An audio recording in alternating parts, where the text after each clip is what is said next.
Tomorrow, Candace Owens and Andrew Wilson finally sit across from each other. And after all the money offers, changing terms, accusations, and online warfare, we're about to find out whether this debate can actually produce something meaningful. Is Andrew going to force Candace to defend her claims directly?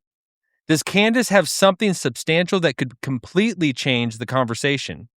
Or will both sides walk away claiming victory while their audiences remain exactly where they started? Because this is bigger than determining who wins a debate.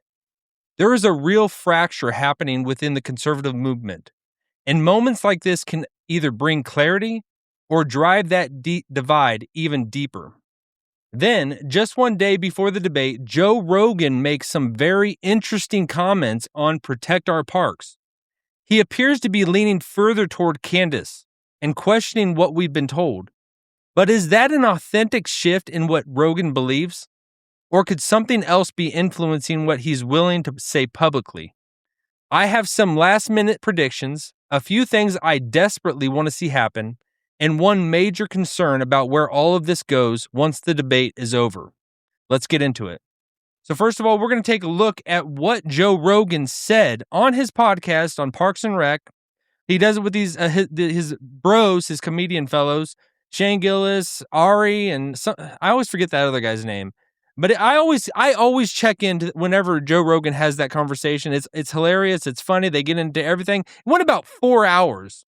But first of all, before we break this down and get into that debate that's going to be happening tomorrow, today, depending on what time zone you're in, let's actually take a look at what Joe Rogan said.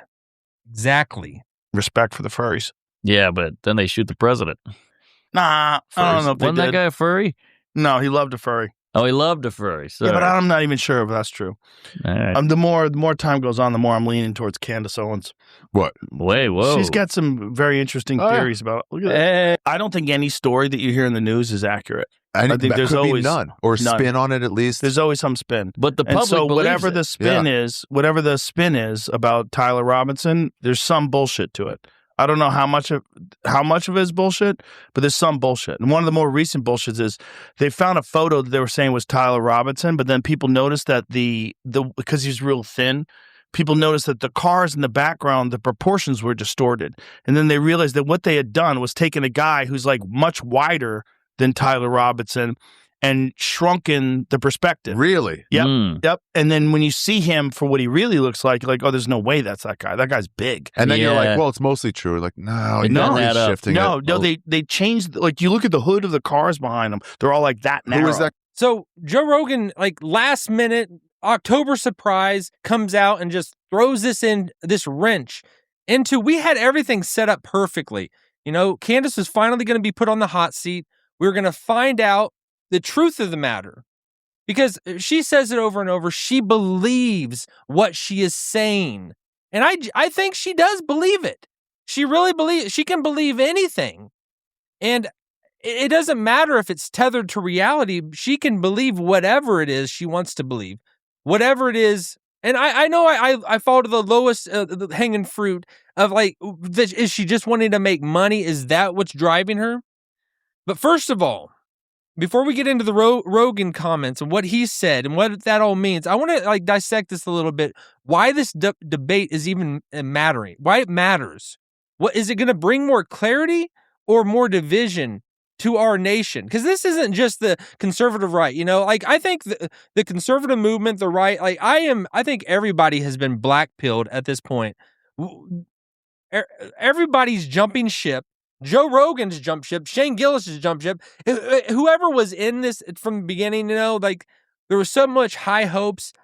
Elon Musk, he was a part of it, and it was like a golden age. Everything was going to be perfect. And I think most people feel betrayed in a lot of ways with the Iran war primarily. Doge, just fizzling out, nothing coming of that. What have we actually got from the first 2 years of Trump's presidency? I think, whatever you would say, I think he held back the gauntlet, the craziness of the left just a little short while. Maybe it was a bad idea to get into the war with Iran. You know, time will tell. Time will tell what is actually going to come of it. I mean, if you're hearing the latest news, I mean, everybody's going to spin something, but really, people don't know. It looks bad. It looks bleak, and I got to admit, it looks pretty bad over there. But people are already saying that could the Strait of Hormuz, could that kind of switch a deal that doesn't matter going forward? Could there be a way that America comes out on top? I'm not going to discount the president at this point, but I'm not going to just say everything he does is gold, because he's a man. He's a human. He's a flawed person like all of us. But why this specific debate matters and is critical is because Candace Owens has done something that I've never seen happen within our nation. She has captivated like millions of people and that are believing this. And the most sensible people, like, I'm not saying the most sensible people. I'm throwing that in there because of Joe Rogan's comments of him saying that he's siding more with Candace. I mean, she said a lot of crazy things. And she says things that I believe, that like normal, rational people believe. Even Joe Rogan seems to believe. The issue lies is what she's done with this Charlie Kirk assassination and what has become of that.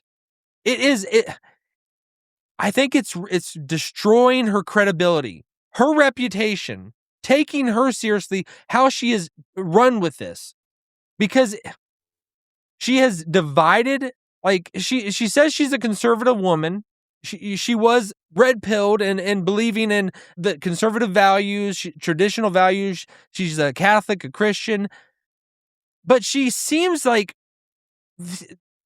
that she doesn't necessarily hold to anything besides her name and her reputation, like, being boosted. And people knowing her, like, and seeing her, like, she has, like, a narcissistic attitude. That's the way I feel. That's the way I perceive. Because the way that she's run with this debate, with this conversation, and throwing everyone into that you're being accused of killing Charlie Kirk. Everyone's accused of doing it, seems like, besides Tyler Robinson, where all the evidence, like legitimate evidence, is pointing to. And even what has come out this week with Tyler Robinson's own lawyers are almost conceding and just trying to get they don't see like a possibility that they could defend that he didn't kill him, but they just want to get the death penalty off the table. Like, that's where they're going. That's where their head's at. Like, even his own lawyers are doing this. So it's like his parents are like saying he did it. His boyfriend's saying he did it. He's confessed that he did it. But the only one that doesn't believe it is Candace Owens. But it seems like she's fallen into this. So what does Candace Owens need to prove? Like, what is she going to bring tomorrow when this all happens? Because there's going to be a lot of buildup. She's going to walk out. You know, Andrew Wilson's going to walk out. This is exciting. I am so extremely pumped to see this. I'm going to probably watch it multiple times, watch it live, watch the replay, watch it from different, like, personalities commenting over it. This is going to be, whatever you say, this is like the Super Bowl. This is like Christmas, baby. I'm super pumped and excited of how it's all going to happen, you know? But where's she going to take this? Because she can talk like nobody's business, and so can Andrew Wilson. But Andrew Wilson's more analytical. He's more logical. Candace Owens is just more like flowery, like word vomit, like vocabulary, like that she can. But she doesn't always pronounce things exactly right. I have no problem with that because I don't pronounce everything right either. So I get her with that. But is she going to actually just lean more into? I just think going into this, she was stepping into this as a dead man walking or dead woman walking. It did not look good for her. But just this last second liftoff, this boost of having Joe Rogan like spill this, like right before she's going to walk out there, she's got to be like at least rejuvenated at this point. And I would say like Andrew Wilson, he might be like, oh man, I wish he didn't say that. I don't think Andrew Wilson cares. He's going to be about the facts, about the evidence, going through it point by point. He doesn't seem like a person that just wants to drive home and be correct for being correct's sake. I do see him as a person that wants to get at the actual truth. So Candace needs to like bring evidence, actually provide an outcome, specifics, direct answers, not dance around. She can't dance around, and I think Andrew Wilson's going to be the best person that's not going to let her dance around. He's going to keep her on point. So he's got, like, I would just see, like, Andrew Wilson, he does come off very abrasive. And a lot of his debates, a lot of his dealings, he's somebody that I get like turned off about that a lot of the times when people just do that, like attack and insult, belittling people, making them just look stupid, like for that sake. It's like, you almost like, man, ease up, man. Like lighten up a little bit. He's got to avoid the ad hominem attacks, and I think that's why he threw that into the terms of the debate itself, because he almost has to keep himself honest. But I do see him, like, he's going to be right on cue. He's going to be right on point, and I want him to bring the hammer down. Like, don't hold anything back. There is a point where you can't be like, I don't remember if it was in 2020, Donald Trump versus Joe Biden, and Donald Trump just lost everybody, even the people that liked and supported him in like that first debate where he just seemed like a petulant child, just like not letting Joe Biden speak and just berating him on camera. It's like him just beating up an old man, and it looked sad, and everybody just had a distaste specifically for Donald Trump. So you can lose the audience. You can drive home a point, but lose the audience. And I think Andrew Wilson needs to be extremely careful about that, because everybody's going to be tuned in.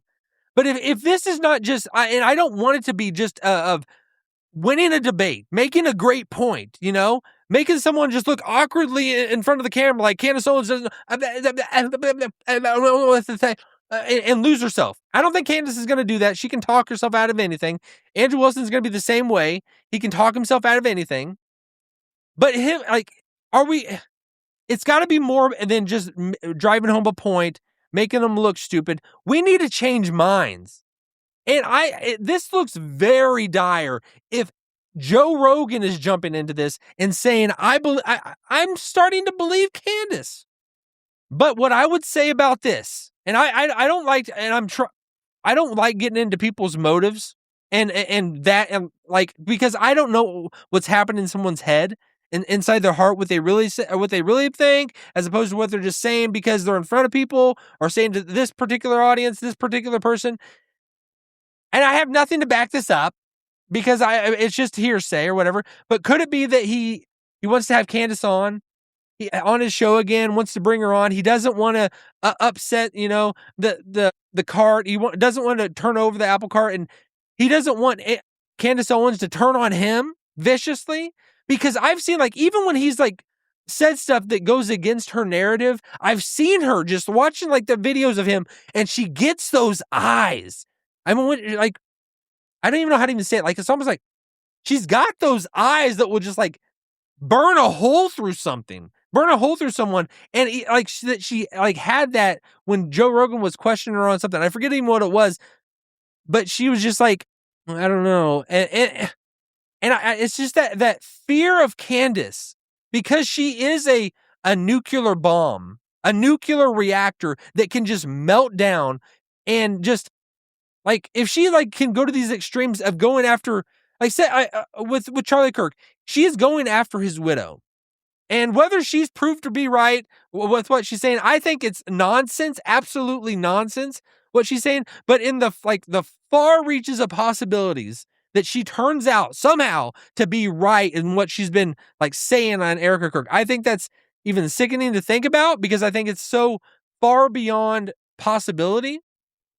But what her going towards that, like her, if she was proven to be right, like that would be something of this world. I'm almost losing like self-real, like is that cognitive dissonance? Like when you believe something, like I will acquiesce to the truth. If I look stupid, I look stupid. I don't care. I want to go towards the truth. You do have those moments of like that cognitive dissonance where like, man, what if I am wrong? What if I have been believing something and I'm like not on the right path?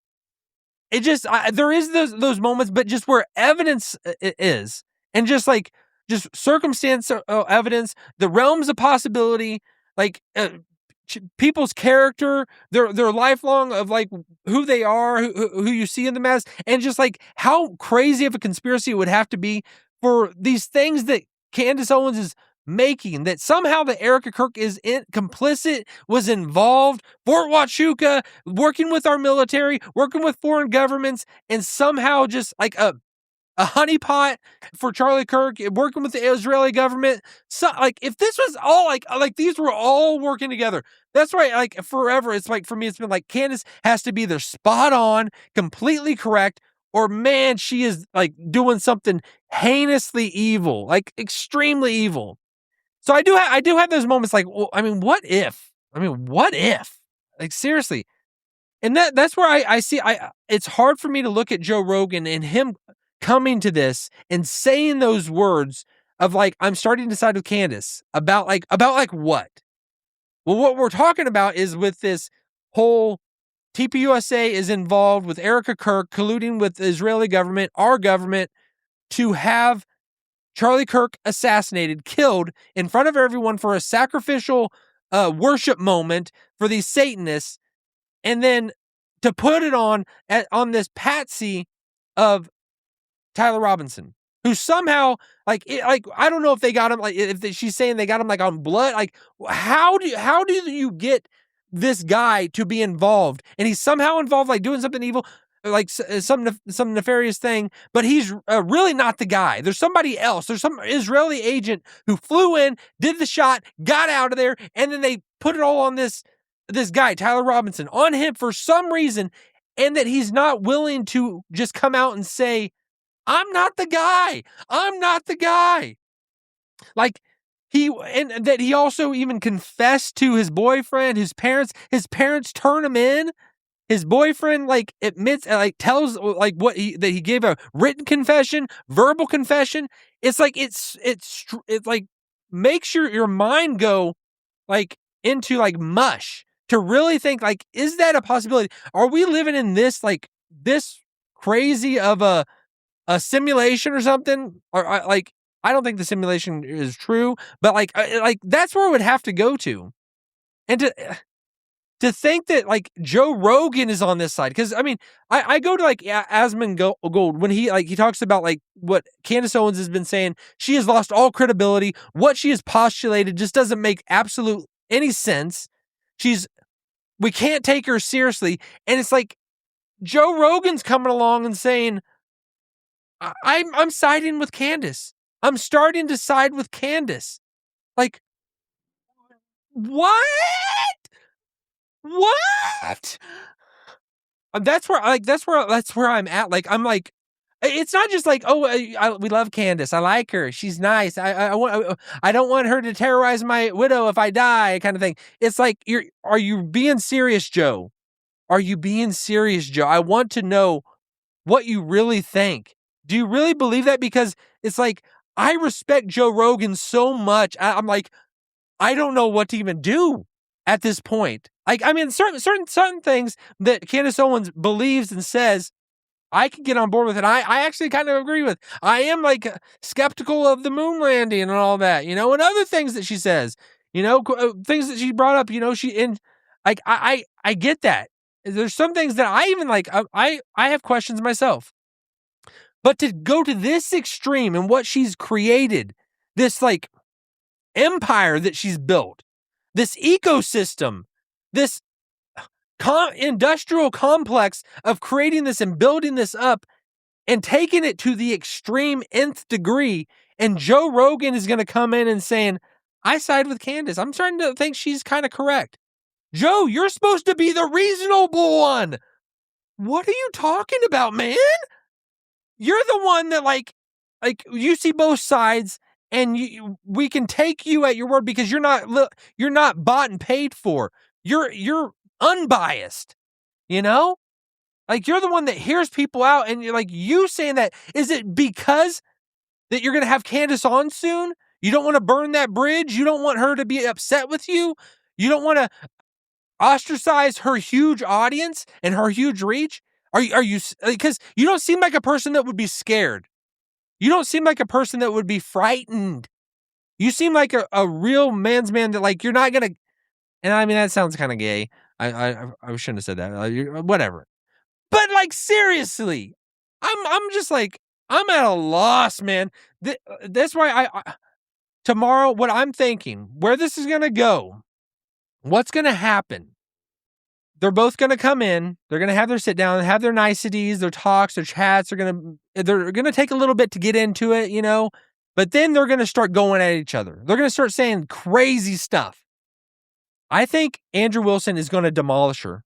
I think he's going to absolutely destroy her. Her arguments, her ideas, what she's brought forward, her evidence that she says she has. And even in debate style, I think she's going to be destroyed. She's not, I mean, it's not going to, she's going to be like, she is going to be a formidable opponent, and she's going to bring her points and all that and get people questioning things. I know she'll do that. She's very good at that. But she's going to lose the debate, but she's still going to believe what she believes. No minds are going to be changed. I don't think. Maybe in the inside, the middle frame, the people like that haven't been watching or listening. They've been on the outskirts. They might be able to like hear whoever has a better point or whatever and side more with it. But the majority minds aren't going to be changed, and that's what's actually scary. Because like a person that wants America to thrive, wants the conservative movement to expand, to do what like Charlie Kirk set out to do, to change people's minds for good, for truth, and to stand for like America first and all that. I just see this as like a stepping stone that we have to get through. I think the rational, normal people are going to see that this will be a decisive victory. It has to be, and I think it will be. Like if people that are rational and people that are listening to the arguments and aren't just decided one way or the other before they step in. Because I have my viewpoints, but I'm always open. I have an open mind to if someone says something that aligns more with truth, I'm going to go towards the truth. I'm not going to side with a person. And I think both of them are going to bring their points. Both of them are going to be very formidable in what they get across, because both of them are studying, getting ready, going to have everything ready. They do need to check Candace's ears, make sure there is no like earpiece or anything like that in there. Make sure that is not happening. She's got to have her hair up,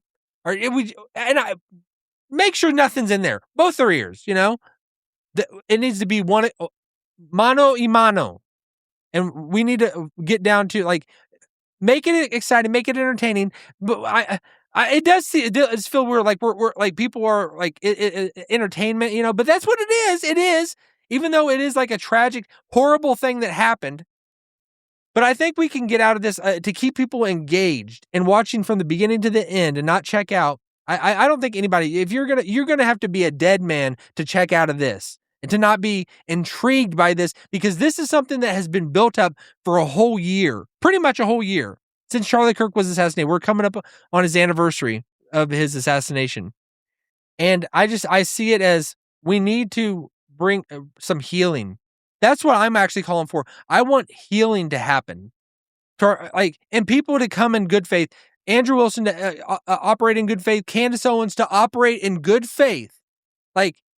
Wouldn't that be incredible if Andrew Wilson and Candace Owens just both came in there and they're both like, I believe what I believe right now, and I have my points I'm going to bring, but if you're able to persuade me, I'm willing to go towards truth.